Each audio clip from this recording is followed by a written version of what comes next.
Hello and welcome to the Commander's Quarters, your Magic the Gathering source that helps you command your budget.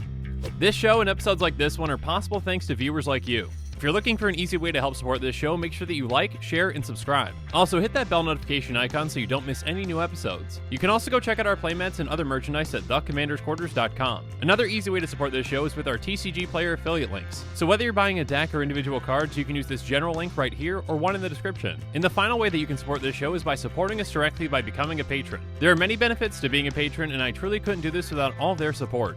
There's even a brand new Brigadier General tier where you can get a shout out on a Commander's Quarters episode that's dedicated to you. Hey everyone, Mitch coming in for the Commander's Quarters studio. Welcome to the show. So welcome to day 3. Okay, well, it's kind of like day 5, but there really weren't that many spoilers over the weekend. And this is the 3rd day I'm working the spoiler season, so we're going to go with day 3. Day 3 of spoiler season begins. Now, in this spoiler season, we've seen a lot of exciting cards, including this one. With Tovalor, Dire Overlord, we finally have a powerful werewolf commander that's not, well, embarrassing. So if you've always wanted to build a werewolf tribal deck, go check out that episode and go for it. And on top of that, last week, we also got the Celestis, which is a legendary artifact that does what now? But this episode this morning is on a very different card, and one that I am thinking has got to be a brand new staple in Commander. So with all that said, and with the first cup of coffee of the day downed, let's jump into it.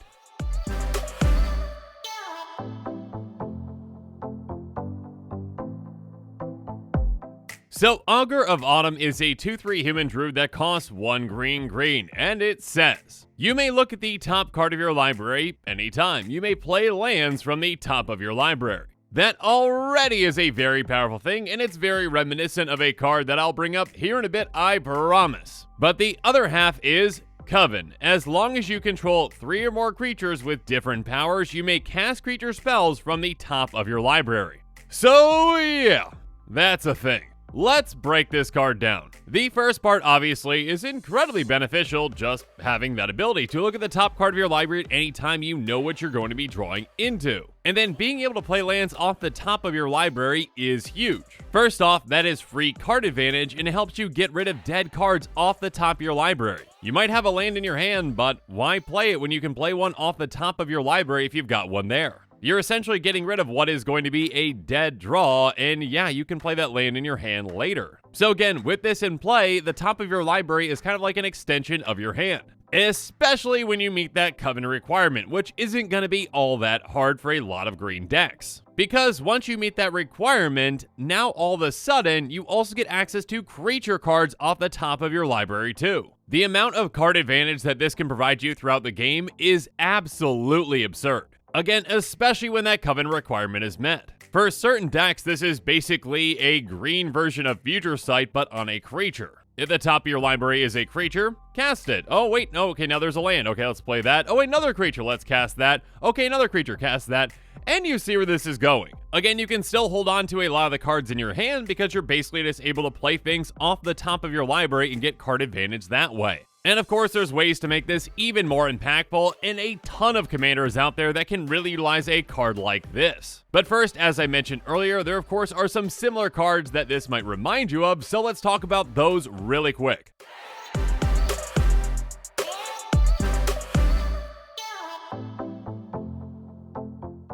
And the first comparable card that came to my mind was most definitely Courser of Kruphix. Courser of Kruphix is incredibly similar. I mean, it's even got the exact same mana cost and nearly the same power and toughness. Regardless, Courser of Kruphix is an enchantment creature. It says, play the top card of your library revealed. You may play the top card of your library if it's a land card, and whenever land enters the battlefield under your control, you gain 1 life. So to start off, yes, there is a difference between that first line on each of these cards. Augur of Autumn lets you look at the top card of your library at any time. You don't have to reveal it. So obviously that's an advantage for Augur of Autumn over this one because, yeah, keeping information from your opponents is a good thing. And of course, each allow you to play lands off the top of your library, and then this one actually gains you life whenever lands enter the battlefield under your control, and Augur of Autumn, well, doesn't do that. But then Augur of Autumn makes up for that and then some by also giving you access to creatures off the top of your library as long as you meet that covenant requirement. So Courser of Krufix is an enchantment creature which can be beneficial for certain decks, and it's going to gain you a good amount of life throughout the game, but Augur of Autumn has a much higher potential for card advantage. Now, Courser of Krufix sees a lot of play. In fact, it sees play in over 7% of eligible decks, and it is a $3 card.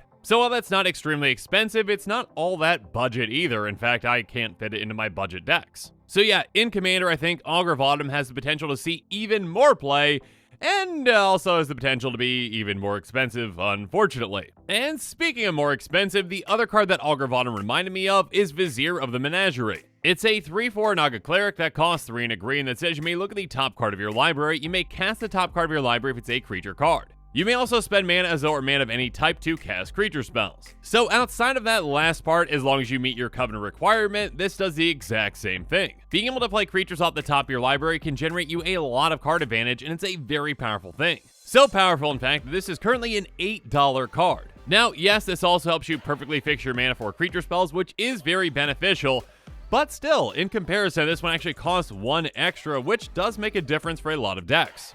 And you know the fact that Augur of Autumn also gives you access to lands. So yeah, again, if that covenant requirement is met, Augur of Autumn is basically a combination of Courser of Krufix and Vizier of the Menagerie, minus a couple things, but still having the most important things. Regardless, like I mentioned before, there are going to be a lot of commanders that are going to be considering Augur of Autumn for their decks, and let's talk about some ones that are going to be considering it for different reasons.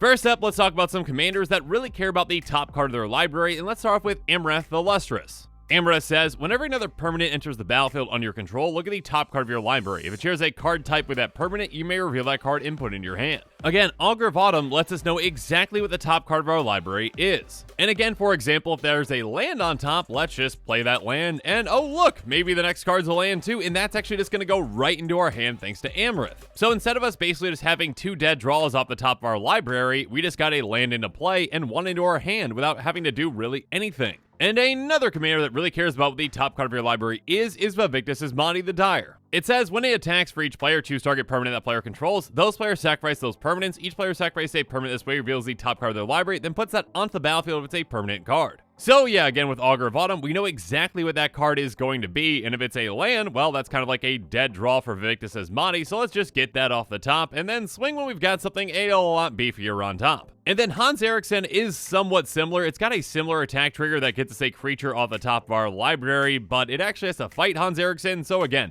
knowing exactly what that creature is going to be is huge. Or how about Jadzi, Oracle of Arcavios? She has Magecraft. Whenever you cast or copy an instant or sorcery spell, reveal the top card of your library. If it's a non-land card, you may cast it by paying 1 rather than paying its mana cost. If it's a land card, put it on the battlefield. Again, knowledge is power, and even just having something that lets you know what's on top can be huge. And of course, one commander that really cares about what's on top is Golos Tireless Pilgrim. Golos has pay 2 in Wilburg, exile the top 3 cards of your library. You may play them this turn without paying their mana cost. So yeah, even just knowing what the top card is going to be can be huge. And again, if that's a land that's on top, well, you know, let's just get that into play so we're not getting a dead card off the top with this. But of course, there are commanders that can utilize Augur of Autumn for other reasons as well.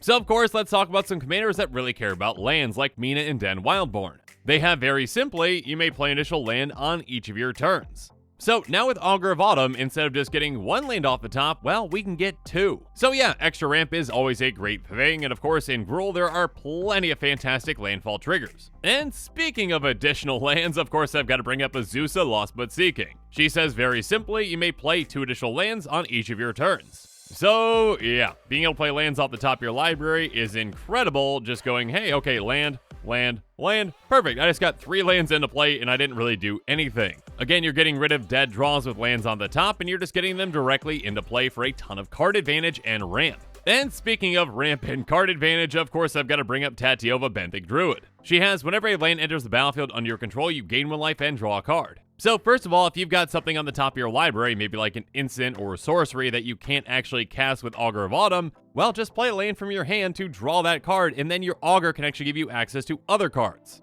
And again, that's just one example of what you can do with Tatyova and Augur of Autumn, so yeah, there's a lot of ways this commander can utilize it. And of course, the angry jelly bean itself, Omnath Locust of Rage, can utilize this card too. It has a very powerful landfall trigger. Whenever land enters the battlefield under your control, you get a 5/5 red and green elemental creature token. And when your elementals die, it bolts things as well. So yeah, more ways to get access to more lands is never a bad thing. But now let's move on and talk about some commanders that really also care about that Coven ability. And the first one that came to my mind was Nikia of the Old Ways. She says you can't cast non-creature spells, so yeah, your entire deck is probably just going to be creatures. Well, I should say creatures and lands, of course. Whenever you tap a land for mana, add 1 mana of any type that land produced. So again, if your entire deck is creatures and lands, Augur of Autumn, once you get that Coven on board, basically you just have access to your entire deck off the top of your library. And speaking of a commander that very well might not have any non-creature spells in it, let's talk about Ruarkthar the Unbowed. It has, whenever a player casts a non-creature spell, Ruarkthar deals 6 damage to that player. So yeah, that's a ton of damage, and you very well might not have any non-creature spells in this deck, so have fun with Augur of Autumn. Or how about WoW 2.0 Honored Position? By tapping, you can put a creature card from your graveyard on top of your library. So with this, in combination with Augur of Autumn, as long as you've got the Covenant requirement, you can basically keep getting access to creatures that died. And speaking of access to creatures, let's talk about Momare Vig, Simic Visionary. It has, whenever you play a green creature spell, you may search your library for a creature card and reveal it. If you do, shuffle your library and put that card on top of it. This is absolutely huge with Augur of Autumn. Again, you can just basically keep casting green creature at the top, and then go get another green creature, put that on top, and then cast that one to get another one, etc, etc.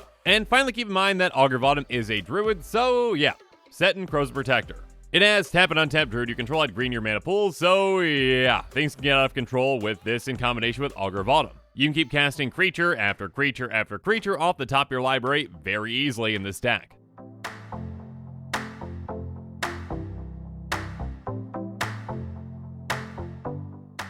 But now it's time for me to wrap things up and give you my final thoughts on this card. Like I mentioned at the start of this episode, and like I mentioned in the thumbnail, I definitely think that this can be a new commander staple. Again, it's basically a Courser of Kruphix mixed with a Vizier of the Menagerie, minus a few things, but yeah, still an incredibly impactful card. This can easily give you a ton of card advantage throughout the game, and there's going to be a lot of commanders out there that are going to want to utilize a card like this. So because of that, I highly doubt this card is going to be budget, unfortunately.